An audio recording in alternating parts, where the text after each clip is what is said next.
Elizabeth, we were just talking about the question map, and I thought maybe a good exercise would be to go through a story from the book that illustrates this map in action. Elizabeth, one of the stories that I thought was top of mind for me was the story of Miguel. Mm, And I think Miguel's journey is a common one in American history. In his case, he ended up growing up in Mexico for the first few years of his life before he migrated to the United States and became an immigrant.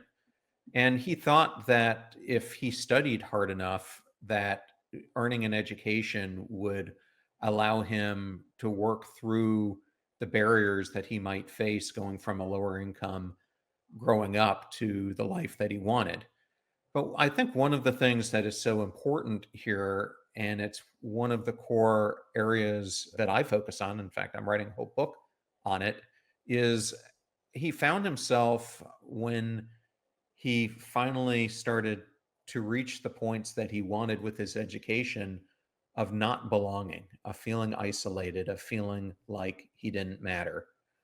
How do questions, if you're experiencing that, allow you to find meaning, to find mm. a sense of belonging, and to work your way out of something that I think so many people around the world today are facing? I love that question. And one of the big things that I found in my book and in my work is that one of the most kind of fundamental things that we need to be able to sit with our questions, to commune with uncertainty is community.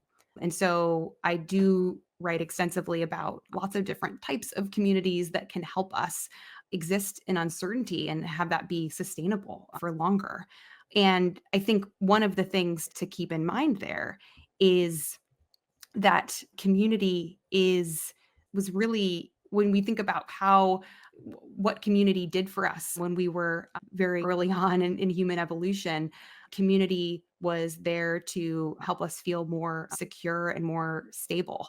And actually, people have found that community being in community reduces the kind of cortisol that we have, makes us feel like we are more stable and secure.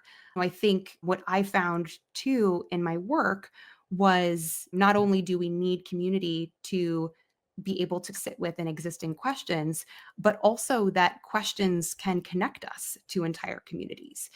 And with Miguel and with so many others, he found a lot of comfort connecting with other undocumented immigrants who had faced similar questions in their life, similar experiences of uncertainty. And it really wasn't about getting answers from those communities. It was about accompanying each other through that uncertainty and kind of witnessing the experience that we have. And that was something that I found that questions could be this portal to belonging and to feeling like you, again, don't necessarily need to know or find an answer to that question, but questions that connected you with groups of people that were experiencing similar things.